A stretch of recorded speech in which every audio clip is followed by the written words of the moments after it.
Buenas noches. ¿Cómo están, hermanas? Bien. Así que terminamos hoy con el libro de Ruth. Es un libro precioso. Se dice que dentro de las historias mencionadas, no solamente a nivel de lo que viene a ser la Biblia como tal, sino el libro de Ruth, que se menciona que es una joya de literatura, porque en pocos capítulos encierra una historia tan preciosa que es la historia de Ruth y de Noemí. Así que qué privilegio tan grande que tengamos de que esta historia esté, por supuesto, en la Biblia, y Dios es el principal autor de los mejores libros que tenemos en el mundo, ¿no? Él dice, ¿no? Mis palabras, el mundo y sus cosas pasarán, pero mi palabra nunca pasará, ¿no? Y allí tenemos esta preciosa historia de Ruth y de Noemí. Vamos a orar pidiéndole al Señor que nos dé dirección, ¿ya? Para poder aprender y lo que el Señor tiene para nosotros por medio de este tema. Muy bien, hermanos, hermanas, y ahí tenemos, continuamos con la historia de Ruth. Hoy lo que viene a ser el capítulo 4, ¿no? Y vamos a ver, voy a tratar de ser lo más breve en cada paso, ya que hoy día concluimos con esta historia, así es que voy a dar paso, ¿ya? Vamos a hablar acerca de este cuarto capítulo, que es específicamente lo que vino a ser el matrimonio de Ruth y la manera en que se desenvolvió, en la manera en que se desarrolló la historia. Ya hasta el capítulo 3 hemos visto la manera en que Ruth habló a voz, la manera en la cual, según la costumbre, se tenía que hacer, ¿no? Para que el hombre entendiera de que había una intención sana y correcta de matrimonio por medio de la compra de los bienes. Recordemos que ya también en el Antiguo Testamento nos hablaba, ¿no? Acerca del pariente redentor, cuando en un matrimonio el esposo moría sin dar hijos, entonces tenía que el pariente más cercano, en este caso, casarse con esa mujer viuda, y el primer hijo varón que tenga era a nombre justamente del fallecido para mantener el nombre y la heredad del difunto. Entonces, en ese contexto es allí donde la trama de esta historia va a ir dirigida, y allí hay una enseñanza preciosa porque allí la imagen, el sello, digamos, el sello seco, como nosotros le podríamos llamar, es nuestro Señor Jesucristo, la imagen detrás de esta preciosa historia. Sigamos allí. Nos dice capítulo 4, versos 1 al 10. Por favor, si alguien puede ayudarme con la lectura de Ruth, capítulo 4, versos 1 al 10.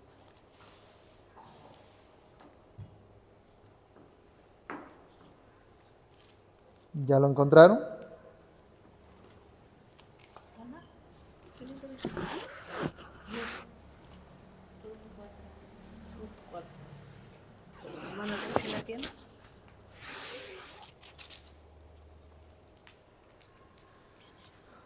Bueno, parece que las encontré en curva, ¿no?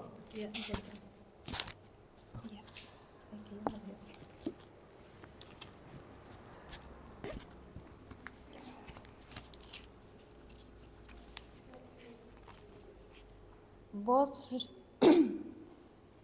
subió a la puerta y se sentó allí, y he aquí pasaba aquel pariente de quien Boaz había hablado, y le dijo: fulano, ven acá y siéntate. Y él vino y se sentó. Entonces él tomó los 10 varones de los ancianos de la ciudad y dijo: sentaos aquí. Y ellos se sentaron. Luego dijo al pariente Noemí, que ha vuelto del campo de Moab: ven de una parte de la tierra que tuvo nuestro hermano Elimelech, y yo decidí hacerlo saber y decirte que la compré en presencia de los que están aquí sentados y de los ancianos de mi pueblo. Si tú quisieres redimir, redime, y si no quisieres redimir, decláramelo para que yo lo sepa, porque no hay otro que redima, sino tú y yo, pues de ti. Y él respondió, yo redimiré. Entonces replicó Booz, el mismo día que compré las tierras de mano de Noemí, debes tomar también a Ruth la moabita, mujer del difunto, para que restaure el nombre del muerto sobre su posesión. Y respondió el pariente, no puedo redimir para mí, no sea que dañe mi heredad. Redime tú usando de mi derecho, porque yo no podré redimir. Había ya desde hacía tiempo esta costumbre en Israel, tocante a la redención y al contrato, que para la confirmación de cualquier negocio, el uno se quitaba el zapato y lo daba a su compañero, y esto servía de testimonio en Israel. Entonces el pariente dijo a Booz, tómalo tú, y se quitó el zapato. Y Booz dijo a los ancianos y a todo el pueblo, vosotros sois testigos hoy de que he quitado de mi mano de Noemí todo lo que fue de Elimelech y todo lo que fue de Kelión y de Malón, y que también tomó por mi mujer a Ruth la moabita, mujer de Malón, para restaurar el nombre del difunto sobre tu heredad, para que el nombre del muerto no se borre de entre sus hermanos y de la puerta de su lugar. Vosotros sois testigo hoy. Muy bien, muchas gracias, hermana Gladys. Bien, entonces aquí está mostrando justamente el contexto. Ustedes saben de que prácticamente Booz quedó picado, ¿no? Él vio, lo hemos visto en los capítulos anteriores, de cómo Booz vio las virtudes de esta gran mujer. Y a propósito, o sea, una mujer gentil. No estamos hablando de una mujer israelita, una mujer judía. Estamos hablando de una mujer que, según el capítulo 1, nos decía una mujer idólatra, en el cual en el capítulo 1, si no me equivoco, versos 16-17, le dice a su suegra, ¿no? No me pides que me vaya y que me aleje de ti, ¿no? Tu pueblo será mi pueblo y tu Dios mi Dios. Allí en ese capítulo 1 ya tenemos ya prácticamente armada la determinación de Ruth en cuanto a que por el amor que le tenía a esa mujer, ella estaba dispuesta a ceder sus propios derechos por amor a esta mujer, por amor a su suegra, ¿no? En cuidarla. Así es que bajo este proceso de la historia llegamos a este punto donde ya el juego ya no está tanto de parte de Ruth, sino en este caso de parte de Booz, porque ya correspondía a él como hombre. ¿Qué es lo que hace Booz según el texto? Allí nos dice que él pasó por los pasos legales apropiados del proceso del pariente redentor de una manera honesta y ética, ¿no? Es decir, todo lo que se tenía que hacer legalmente según el contexto histórico, según la cultura, Booz lo siguió. Y miren, ¿no? O sea, todos estos pasos, aún lo que anteriormente Ruth había hecho, de ponerse a los pies de él, de cubrirse, ¿no? En el lugar donde él se había acostado, todo eso era de una perspectiva cultural, era correcta. No es que ella se estaba ofreciendo, sino al contrario, estaba siguiendo los pasos éticos que de acuerdo a ese contexto se vivía dentro de Israel, ¿no? Así que Booz estaba muy animado. Vemos en el contexto de la historia, Booz muchas veces se acercó a ella y le dijo, eres realmente una mujer de muchas virtudes, admiro mucho la manera en que tú amas a tu suegra, veo en ti una mujer valiente. Realmente Boaz había enterado mucho acerca de la vida de Ruth, y en ese contexto es que él va y cumple estos pasos apropiados, ¿no? Vemos en el verso 1 y 2, dice, Boaz fijó una reunión con el pariente más cercano de Ruth y 10 de los ancianos de la ciudad. Cuando nosotros miramos allí en Job, la palabra del Señor allí nos muestra de que en la ciudad, en las puertas de la ciudad, se reunían normalmente los jueces o aquellas personas que eran consideradas como personas probas para juzgar. Así es que allí fue Boaz a pedir a estas personas probas, a pedir a estas personas que cumplían un papel como jueces o como testigos, se acercó a ellos para que ellos sean testigos. ¿Cuál era el propósito de Boaz?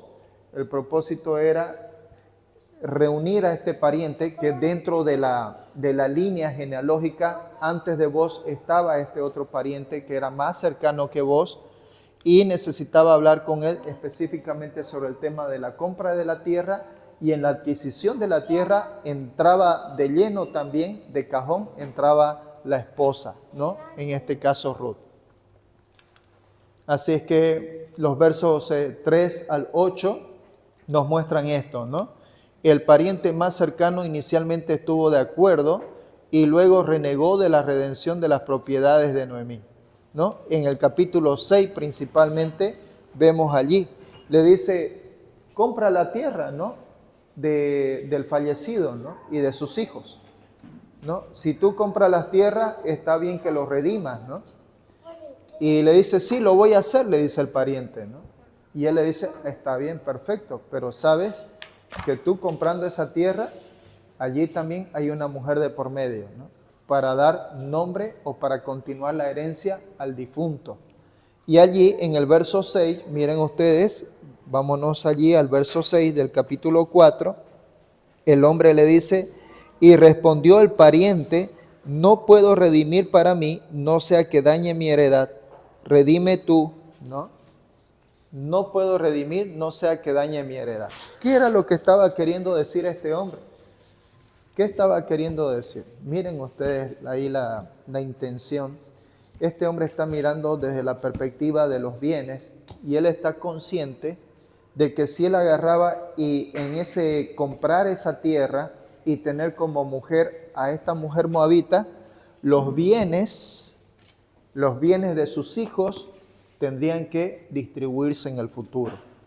Él quería que los bienes de sus hijos continúen solamente con ellos y que no haya nada que estorbe en el camino, que continúe esta línea de mantener los bienes familiares.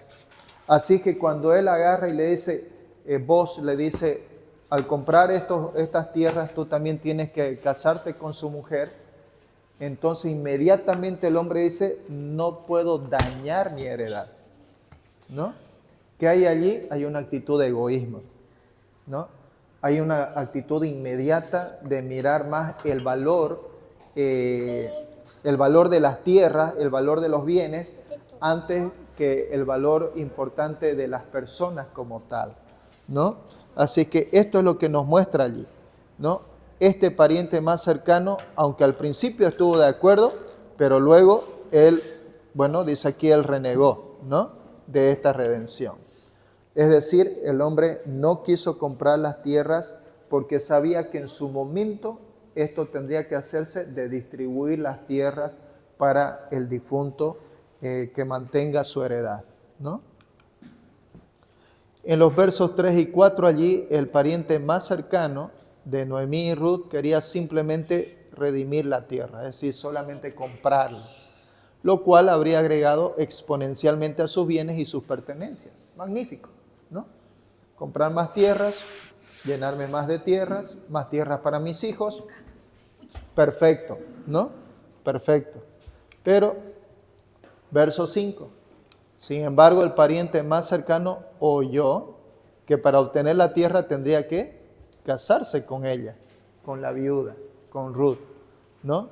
Y al saber eso, su inmediata reacción fue negarse. No, yo no puedo hacerlo. No quiero hacerlo. Su principal motivo, voy a dañar mis bienes. ¿no? Y los versos 5 y 6, si Ruth tenía un hijo, miren aquí, ¿no? Si Ruth tenía un hijo con vos, después de su matrimonio, el hijo heredaría la tierra y ya no pertenecería a vos, a pesar de que él pagó por ella. En eso consistía el tema del pariente redentor, ¿no? De que en caso de este tipo de matrimonios, lo que buscaba el Señor, el propósito del Señor en este punto del redimir los bienes del difunto, significaba de que la línea del difunto, la línea genealógica continúe y sus bienes también juntamente con ellos, ¿no? Y eso es lo que justamente es lo que no quiso hacer el pariente más cercano, ¿no? No quiso tener un hijo con él para que luego en herencia tenga que distribuir esta tierra, ¿no? A pesar de que él haya pagado por ellas, al final tenía que dejar los bienes al difunto en la distribución de los bienes. Así es que no sé cuántos varones, aunque no estamos evidentemente en esta cultura, ¿no? En la cultura del cercano oriente, ¿no? Era culturalmente aceptable de que un hombre pueda tener no solamente una mujer, sino que pueda tener mujeres, ¿no? Y en ese contexto es que se ve esta historia, ¿no? No se habla solamente de que tendría a Ruth como única mujer, sino que el contexto era de que él probablemente ya tenía otra mujer, ya tenía sus hijos, y que en este caso Ruth se añadía como su esposa, ¿no? El primer hijo varón era del difunto y los demás hijos que tendría ya sería de él. Así que vemos los versos 7 y 8, ¿no? Aquí observamos una extraña costumbre antigua. ¿Cuál era esa extraña costumbre antigua? 7 y 8. ¿Mm? ¿Cuál era esa extraña costumbre antigua? ¿Se imaginaría usted verlo llegar a su esposo ahí con un zapato y andar medio de un lado? ¿No? Interesante la costumbre, ¿no? Cuando había un arreglo entre partes, el que cedía, ¿no? Tenía que sacarse el zapato y darle al otro, ¿no? Esto que era un testimonio fiel de que este hombre que dio el zapato estaba cediendo su derecho. Y esto para vos era un testimonio fiel del acuerdo que habían hecho entre ellos. ¿Bien? Si no ibas a aprovechar un derecho, te quitarías tu sandalia públicamente y se la darías a la otra persona en la línea para que pudieras recibir el derecho. Eso fue lo que pasó, ¿no? El pariente redentor más cercano no quiso tomar su derecho y por tanto al ceder su derecho, la pieza fundamental para el acuerdo, para que haya un testimonio, era la sandalia. ¿En nuestros tiempos qué es? ¿Qué es ahora en nuestros tiempos? Bueno, eso es para el matrimonio. Pero en nuestros tiempos, en los comerciales, acuerdos comerciales, ¿qué viene a ser? Un notario de fe pública, ¿no? Y firmas, ¿no? Rúbricas, sellos, ¿no? Eso es ahora lo que se hace en nuestros tiempos, en todo acuerdo comercial, ¿no? Es un notario de fe pública y un testimonio, ¿no? Para firmar. En los tiempos de Ruth y de Noemí y de Boaz, estamos hablando aproximadamente como año 1150 antes de Cristo o 1100 antes de Cristo. Esta era la forma en que se hacían los acuerdos. ¿Bien?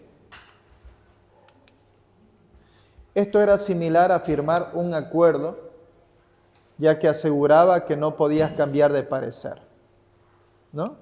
Si después el hombre agarraba, o ya una vez hecho ese acuerdo y entregado la sandalia, de pronto ese mismo día el hombre decía, no, perdón, me equivoqué, voy a cumplir ese derecho, ya no podía. ¿Por qué? Había un testimonio. ¿Cuál era el testimonio? La sandalia y también esas 10 personas que habían estado allí como testigos, eso era el testimonio. Bien, ¿qué les parece de ese tipo de arreglos? Si siguieran en nuestros tiempos, ¿no? Ya yo me vería llegando a la casa con un solo zapato, ¿no? Pues, bien. En los versos 9 y 10, siguiendo esta costumbre, vos y el pariente más cercano acordaron ante los ancianos de la ciudad que vos sería ahora el que tomaría la responsabilidad de redimir a Ruth, Noemí y su tierra, ¿no? Entonces, miren qué lindo la forma en la cual Dios obró. ¿Recuerdan ustedes el capítulo 1 cómo inicia? Inicia de una manera muy triste, ¿no? Una familia de 4 personas, un padre, una madre, sus 2 hijos, están saliendo de Belén, ¿no? Belén significa algo así como pan, ¿no? Es decir, una tierra de abundancia, pero están saliendo de Belén paradójicamente porque hay escasez, y salen y se van a Moab a buscar nuevos horizontes, a buscar, entre comillas, nuevas oportunidades, pero lastimosamente, en lugar de encontrar nuevas oportunidades allá, fallecen, ¿no? Falleció el papá, fallecieron los 2 hijos, y esta mujer, Noemí, vuelve. ¿Y cómo vuelve? Lógicamente, como tenía que volver humanamente, ¿no? Amargada. No me llamen Noemí, llámenme Mara. ¿Qué significa Mara? Amargada, ¿no? Mara es como la madera Mara que conocemos. ¿Por qué ponemos Mara entre nuestros muebles? Porque es una madera al que no le entra bicho. ¿Por qué? Porque es una madera amarga. El bicho no puede comer eso, por eso no entra a la Mara. Y ella dice, no me llamen Noemí, ¿no? Llámeme amargada o amarga, ¿no? Evidentemente su tristeza la embargaba y ella creía que Dios la había abandonado totalmente.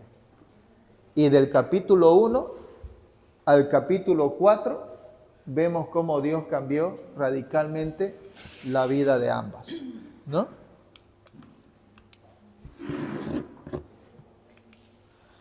En los versos 4, 11 y 12, los ancianos de la ciudad bendijeron a vos y también bendijeron a Ruth, ¿no? ¿Cuál fue la manera de la bendición?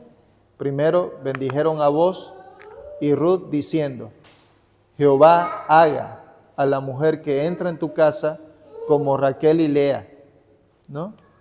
Estas 2 esposas de Jacob desempeñaron un papel integral en el nacimiento y crecimiento de la nación de Israel, ¿no? ¿Recuerdan Génesis?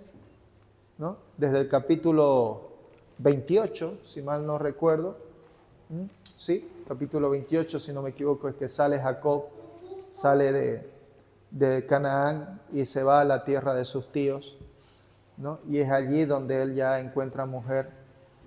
Ese suegro de Jacob sacó doctorado, ¿no? En mentiras, ¿no?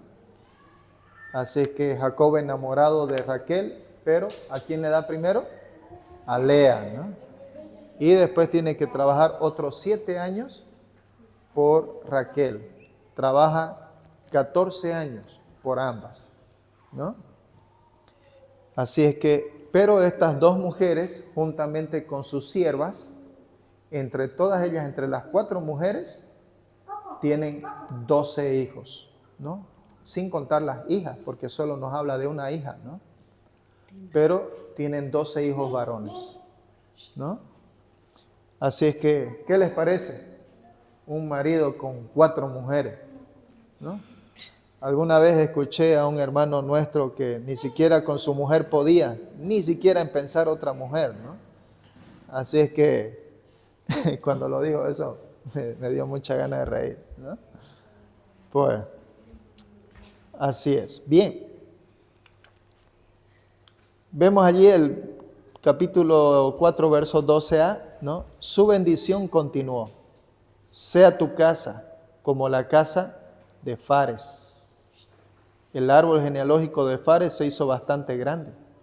Los ancianos deseaban que los descendientes de vos fueran igual de numerosos. Bien, recordamos el contexto en el que nació Fares a consecuencia de Tamar, ¿no? Una mujer que también se amargó un tiempo.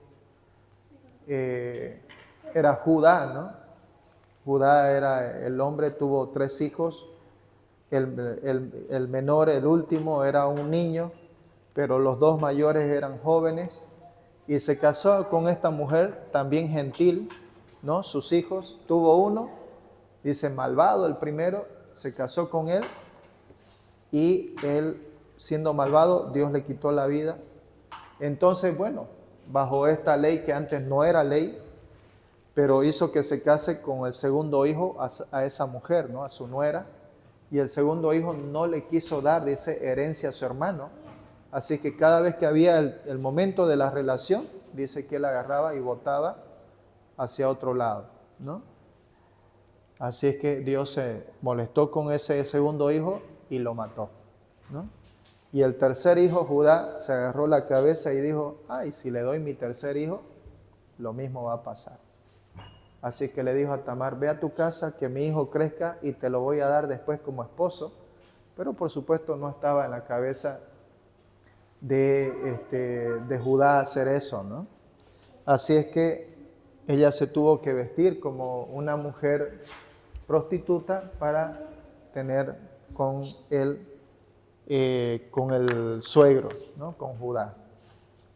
Muy bien. Ya conocemos evidentemente esa parte de la historia. Lo cierto es de que la palabra de Dios allí nos muestra de que Fares, por supuesto, fruto de esta relación, Fares tuvo un amplio árbol genealógico, ¿no? Dios engrandeció a Judá, ¿no? El 4.12b, curiosamente los ancianos de la ciudad también mencionaron a Tamar, una mujer cananea, en el linaje de Noemí y también en el de Cristo, ¿no? Vamos allí a Mateo capítulo 1, versos 3 al 5. Por favor, si alguien puede leerlo, ¿sí? Mateo capítulo 3, versos 1 al 5. La que la encuentra primero, lo lee, por favor, ¿ya? Mateo 1, 3, 5.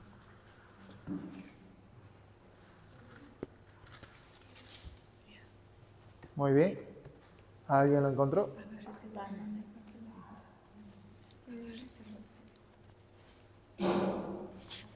Del 3 al 5, ¿no? Del 3 al 5. Ya. Capítulo 1, versos 3 al 5. Judá engredó de a Tamar a Fares y a Sara, Fares a Estrom y Estrom a Aram. Aram engendró a Aminadab a Nasaón y Nasaón a Salmón. Salmón engendró a Rahab a Boz. Boz engendró a Ruth, a Obed y Obed a Asaí. Isaí. ¿no? Asaí. Bien, recuerden que lo que la Biblia está mencionando, solamente la Biblia hace una nominación, una descripción nominativa, no es taxativa.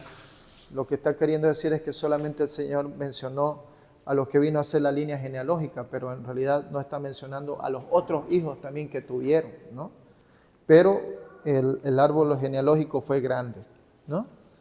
Así es que los ancianos también allí mencionaron, ¿no? A esta mujer Tamar, también una mujer cananea, ¿no? Pero que Dios dio por medio de ella, vino en este caso el linaje de nuestro Señor Jesucristo.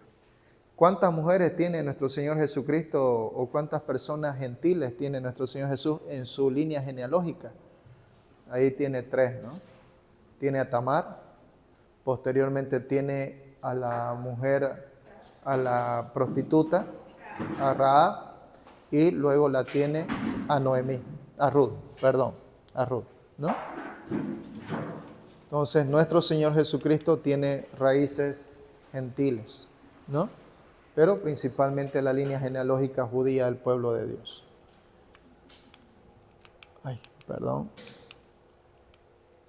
Con el transcurso del tiempo, Ruth, quien era una extranjera, al igual que Tamar, tendría un hijo que también estaría en el linaje de Cristo.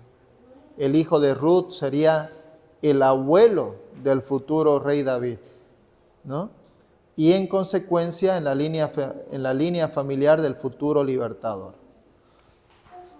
Tristemente, en la historia de Tamar no fue redimida por su pariente redentor como lo fue Ruth. La historia de Tamar es muy triste e impactante. Sin embargo, a través de todo ese drama humano, Dios construyó la nación de Israel, ¿no?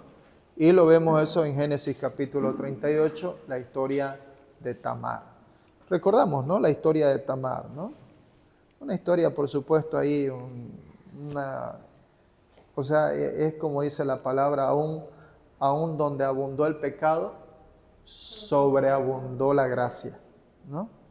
Donde abundó el pecado, sobreabundó la gracia, y eso es lo que vemos en Génesis 38 en la vida de Tamar, ¿no? Esta mujer gentil, pero noble, ¿no? Porque ella pudo haberse casado al final con otro hombre joven como ella, pero ella decidió esperar, ¿no? Pero el marido nunca le llegó, y por último ella misma tuvo que hacerlo a su manera, entre comillas, para mantener la línea genealógica de Judá, ¿no? Y con ello nació Fares. Bien. El 12c, vemos allí, por esa joven, ¿no? Los ancianos aprobaron la elección de Booz, ¿no? ¿Por qué por esa joven? ¿Qué tenía de particularidad esa joven llamada Ruth? A ver, hemos venido por estos 4 capítulos, y ya los 3 capítulos anteriores nos han dado una hermosa descripción de Ruth. ¿Podemos describir algunas de las virtudes de ella? Porque no solamente aprobaron de que Booz se casara con una gentil, sino que además bendijeron a esa mujer. ¿Por qué lo hicieron? ¿Qué mostró esta mujer? Era con su suegra muy bondad, como dijo. Una mujer que demostró bondad por su suegra. ¿Qué más demostró? Era virtuosa y trabajadora. Una mujer trabajadora. Tenía muchas virtudes, entre medio bondad, entre medio trabajadora. ¿Qué más vemos en ella? Arrepentimiento. Porque ella no continuó siguiendo los dioses, ¿no? Que ella adoraba, sino al Dios de... Ya, sí, desde esa perspectiva sí, ¿no? O sea, en realidad dejó a sus dioses por seguir al único Dios verdadero, ¿no? Excelente. ¿Qué más? ¿Qué más vemos en ella? En esta mujer virtuosa. Humildad, bastante, ¿no? Una mujer humilde, ¿no? ¿Qué más? En resumen, esto lo podríamos llamar en una sola palabra, amor, ¿no? Como nos describe 1 Corintios 13, ¿no? El amor es sufrido, es benigno, no tiene envidia, no se envanece, no guarda rencor, todo lo sufre, todo lo soporta, todo lo espera. Y luego termina diciendo, el amor nunca deja de ser. Y eso fue lo que demostró Ruth para con su suegra, ¿no? Eso fue lo que Ruth demostró para con su suegra. Y eso es, hermana, lo que en Tito es el desafío también para toda mujer creyente madura en la fe. ¿Qué tiene que enseñar toda mujer creyente madura en la fe a las mujeres jóvenes de la iglesia? ¿Qué tiene que enseñar? ¿Ah? ¿Qué tiene que enseñar? A amar. ¿A quién? ¿A quiénes? A su esposo. Y también a quienes tiene que amar y demostrar ese amor en acción, a sus hijos. Por tanto, queridas hermanas, principalmente nuestras hermanas adultas y adultas mayores, casadas y viudas, ese papel les corresponde a ustedes, ¿no? De estar cerca de nuestras hermanas jóvenes y animarlas, exhortarlas, ¿no? Estar cercana de ellas, ¿no? Estando cercana de ellas, ¿para qué? Para estar allí exhortando, animando, redarguyendo, instruyendo, ¿no? Ese es el papel. Y es importante que ustedes puedan considerar la importancia de este rol que ustedes tienen de parte de Dios. Vos no siguió la sabiduría mundana como el pariente más cercano lo hizo. Vos confió en Dios y sus ordenanzas y tomó la decisión correcta, ¿no? Tomó la decisión correcta. Eso fue lo que hizo vos. Imagínense, ¿qué nos dice la Biblia de vos? De que era un hombre pudiente, económicamente tenía todo. ¿Por qué? Dice, porque era un hombre trabajador y a la vez sabio, entendido, ¿no? Entonces, de vos, caramba, donde este hombre metía asadón, salía el fruto, ¿no? Pero a pesar de tener su familia, este hombre tomó la decisión de redimir a su pariente. ¿Saben que esto en cierta forma también tiene una relación? Es allí justamente donde está la imagen implícita de nuestro Señor Jesucristo. Tuvo un pariente más cercano que dijo, no, yo no quiero afectar mi familia, no quiero afectar mis bienes. Es una representación de Adán. Y vos es una representación de nuestro Señor Jesucristo. Que nuestro Señor Jesucristo, estando en su gloria, nuestro Señor Jesucristo, estando en todo el resplandor de su reino y todo, vino, dice, y cumplió de acuerdo a la palabra y se hizo hombre. ¿Para qué? Para que nosotros podamos ser salvos, para darnos dignidad a la humanidad, ¿no? Para hacernos parte de su familia espiritual. Entonces, allí está implícito esta historia tan linda y es una representación de nuestro Señor Jesucristo como nuestro pariente cercano, ¿no? Nuestro Señor Jesús se hizo hombre. La fe de Ruth en Dios y su conducta justa la hicieron destacar entre las mujeres bíblicas de la historia, ¿no? Qué hermoso eso, ¿no? Ruth 4:13 también nos muestra, Ruth y Boz se casaron y tuvieron un hijo, y los versos 14 al 17 nos muestra la esperanza de Noemí fue restaurada. Aquella mujer que llegó y dijo, ya no me llamen Noemí, ¿no? Noemí también, por supuesto, tenía su significado. Perdonen que ahorita no recuerdo cuál era el significado de Noemí, pero era como más o menos como mujer, no recuerdo si era como dadivosa. Ahorita no recuerdo exactamente su significado, pero el tema es de que en este caso Noemí, lo que ella era su nombre, ella dice, no me llame Noemí, llámeme Mara, pero posteriormente ahora su fe se restauró, ¿no? Su condición se restauró. A pesar de renegar contra Dios, Dios la restauró, ¿no? Noemí, después de tantas pruebas, había perdido la fe en el amor de Dios hacia ella, pero ahora ella vio una vez más y aún más claramente que antes el cuidado perfecto y el cuidado tierno de Dios hacia ella, ¿no? Porque mujer viuda, anciana, ¿no? Y Dios lo que hizo fue demostrarle su amor por medio del cuidado especial de ella, por medio de Ruth, ¿no? Y ahora ya no solamente ya siendo ahora como suegra, ¿no? Sino ahora ya como abuela, porque ya teniendo Ruth al bebé, ya por supuesto ella ya estaría ahí con el bebé en los brazos, ¿no? El verso 15, a través de todo, Dios en su maravillosa gracia nunca abandonó a Noemí. Y esta es la seguridad también que nosotros podemos tener en Dios. La palabra de Dios nos dice, aunque nosotros somos infieles, Él permanece fiel, ¿no? Podemos tener la completa seguridad de que nuestra confianza en el Señor nunca será contradicha, ¿no? Dios no puede ir contra su propia esencia, contra su propia naturaleza.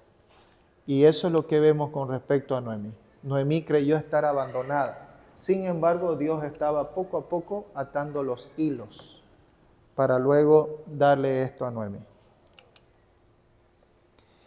Dios es un Dios en quien puedes confiar. Incluso si tu situación actual parece desesperanzadora, tal como Dios cuidó de Noemí y Ruth, en medio de todas esas pruebas, Él también cuidará de ti, ¿no?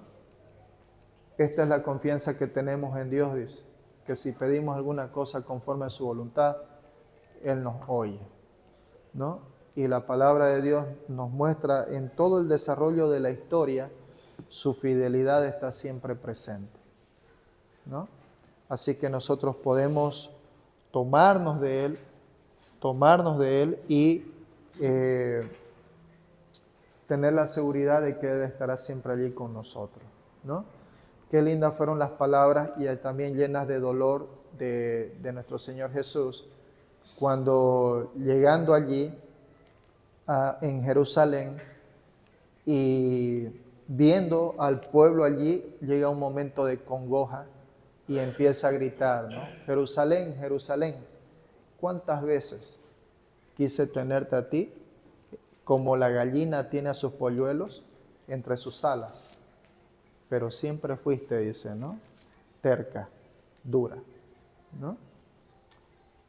Y en cierta medida eso también nos describe a nosotros. Muchas veces nosotros tenemos una actitud contraria a la voluntad de Dios y por eso es que en cierta medida Dios permite que nos sucedan algunas cosas a modo de disciplinarnos. Pero mantengámonos en Él, porque Él, a pesar de ello, Él puede, por supuesto, o sea, Él va a seguir cuidando de nosotros. ¿Bien? Dios te ama incondicionalmente, ¿no? Esto es gracia. Y siempre tiene tus mejores intereses en mente, incluso si no lo ves. Romanos 8:28, ¿qué nos dice? Y sabemos que los que aman a Dios, todas las cosas ayudan a bien. Esto es, a los que conforme a su propósito son llamados, ¿no? Son llamados. Bien. Oigan, y creo que en cierta medida quizás esto no es como nosotros lo vemos mejor en nuestra mente. Creo que esa parte no estoy de acuerdo, sino de que en realidad Él hace de acuerdo a su voluntad. Y el hecho de que nosotros más bien nos alineemos a su voluntad, eso es lo que realmente da propósito y sentido a nuestra vida. No lo que nosotros queremos como tal, sino lo que Él quiere para nosotros. Eso es lo más importante. Porque los pensamientos de Él, los propósitos de Él, son superiores, totalmente superiores a lo que nosotros queremos para nosotros mismos. ¿Bien? Así que no se trata de que Él se alinee a nuestros pensamientos, sino de que nosotros más bien nos alineemos a su voluntad de Él. ¿Bien? Así que esto es muy importante. De todas maneras, esto sí es importante. Dios te ama incondicionalmente, ¿no? Eso el Señor nos ama, ¿no? Y sabemos que todas las cosas al final nos ayudan a bien. Bien. Hebreos 13:5 dice allí la palabra: Nunca te dejaré ni te desampararé, nos dice allí Hebreos, ¿no? Dios nunca te abandonará, incluso si tú, como Noemí, pierdes de vista su bondad y afabilidad. Y allí nos muestra Deuteronomio 31:8 y Hebreos 13:5, ¿no? Hebreos 13:5 el Señor dice, nunca te dejaré ni te desampararé. Y esto es una promesa para todos nosotros como hijos e hijas del Señor. Bien.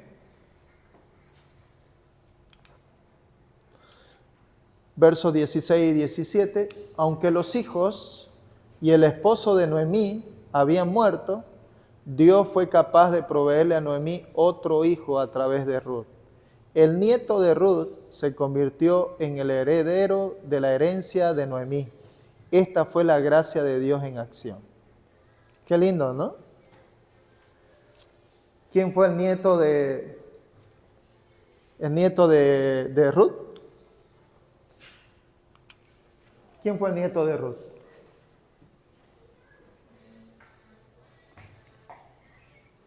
Vamos, hermanas, ¿quién fue el nieto de Ruth? Es conocido. Obed fue el hijo Obed, Isaí, y después, ¿quién fue el hijo de Isaí? Ya,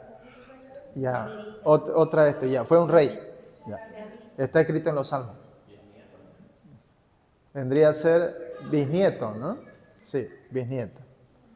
Bien. Así es que, ¿por qué dice que David vino a ser el heredero de la promesa? ¿No? Segunda de Samuel 7, ¿no? Segunda de Samuel 7, el Señor le dijo, de ti saldrá aquel que reinará eternamente. ¿A quién hace referencia? A nuestro Señor Jesucristo, ¿no? Hace referencia a nuestro Señor Jesús. La promesa de segunda de Samuel, en el cual nosotros le llamamos el pacto davídico. Una promesa que se dará cumplimiento con la segunda venida de nuestro Señor Jesucristo. Bien. ¿Quién recibió esta promesa? David. ¿Y quién era David? Era el bisnieto, en realidad, el bisnieto de Ruth, ¿no? Qué tremendo, ¿no, hermanos? Miren ustedes cómo la historia se entrelaza, ¿no? Versos 18 al 22, Dios en su gracia eligió a una mujer pobre, en este caso Noemí, una extranjera que confiaba en él, que es Ruth, para ser la bisabuela y la abuela del futuro rey David, de quien el libertador, nuestro Señor Jesucristo, vendría. Y esto ya lo hemos leído allí en Mateo capítulo 1, versos 3 al 5, pero ahí está el verso 6 también, ¿no? Bien, así es que de ahí es donde viene esto, hermana. Bien, entonces con eso nosotros prácticamente terminamos este hermoso libro. ¿Qué nos llevamos? ¿Qué nos llevamos a nuestras casas? ¿Qué aplicación hay? No sé si queda un par de minutitos, ¿no? Para tratar de dar una aplicación. ¿Qué nos llevamos a nuestra casa hoy con esta enseñanza? Este capítulo 4. A ver. ¿Hay algún mandato? ¿Hay alguna promesa? ¿Hay algún pecado a confesar? Hermanas, ¿qué podemos tomar de aquí y apropiarnos nosotros? Las escucho. Capítulo 4 de Ruth. Por favor, no se peleen por hablar. Una por una. ¿Ya? A ver. ¿Qué vemos? Vemos el actuar íntegro de vos, ¿no? Qué lindo es actuar en integridad, ¿no? Vemos ese actuar prolijo, muy claro, muy íntegro de parte de vos para llegar a tener a Ruth como esposa, ¿no? ¿Qué más vemos? Vemos a Ruth, antes la forastera infiel, la idólatra, pero aquella que fue cambiada por Dios. Tu Dios será mi Dios. Y Dios cambió radicalmente su historia en su fidelidad, ¿no? Y Dios hizo de Ruth, esa moabita idólatra, hizo de ella ponerla dentro de la línea genealógica de nuestro Señor Jesucristo. Qué privilegio más grande, ¿no? ¿Qué más vemos? Vemos el actuar de Dios y como dice Hebreos 13:5, nunca te dejaré ni te desampararé. Nos está mostrando de que Dios es fiel y que Dios está al pendiente de nosotros. Aunque parezca ser de que Dios está distante, en realidad está Dios más cercano de lo que nosotros nos imaginamos y que nosotros podemos confiar plenamente en Él. ¿Bien? ¿Sí? ¿Podemos aprender esto? ¿Sí? Eso podemos llevarnos a nuestras casas, tengámoslo siempre presente. Vamos a orar. Amado Señor, te agradecemos por esta hermosa, preciosa historia de Ruth. Sin lugar a dudas, Señor, Proverbios capítulo 31 describe también mucho de las virtudes de esta mujer. Puedo imaginarme, Señor, de que el autor, Señor, de este lindo proverbio seguramente tendría mucho en mente a Ruth, Señor, para haber escrito, Señor, esa descripción tan hermosa de una mujer virtuosa. Señor, te ruego, Padre, por mis hermanas. Te ruego, Señor, en su diario vivir, que ellas, Señor, puedan, Padre, en su convicción a ti, Padre, en el sujetarse a ti, Padre, en el ser fieles a ti, Padre, cada día, Señor, cada día, Señor, tú estés allí presente en sus vidas y cada decisión que tomen, sea en el hogar, sea en el trabajo, sea donde estén, Padre, tú seas el centro de cada decisión. Padre, que tú bendigas, que tú sobreabundes. Aunque tu palabra nos dice de que aunque somos infieles, tú permaneces fiel. Señor, ¿cuántas bendiciones hay realmente cuando un hijo tuyo, cuando una hija tuya, a pesar de las pruebas y de las adversidades, se mantiene firme en ti? Tu palabra nos dice de que si nosotros trabajamos con fidelidad y nos mantenemos firmes, Padre, sin duda alguna cosecharemos si nos mantenemos firmes. Te ruego por cada uno de nosotros, te ruego por ellas. Por favor, Señor, obra en sus corazones. Pon en ellas integridad. Pon en ellas, Señor, tu palabra. Pon en ellas, Señor, firmeza. Pon en ellas, Señor, las virtudes y el fruto del Espíritu Santo en ellas. Amor, gozo, paz, paciencia, benignidad, bondad, fe, mansedumbre, templanza. Señor, obra en sus vidas de tal manera, Padre, que, Padre, puedan ser de bendición, Señor, a sus familias y de bendición a otras personas, porque es a eso, Señor, que tú nos has llamado. Te lo pedimos, Señor, en el nombre de tu amado Hijo Jesús. Amén.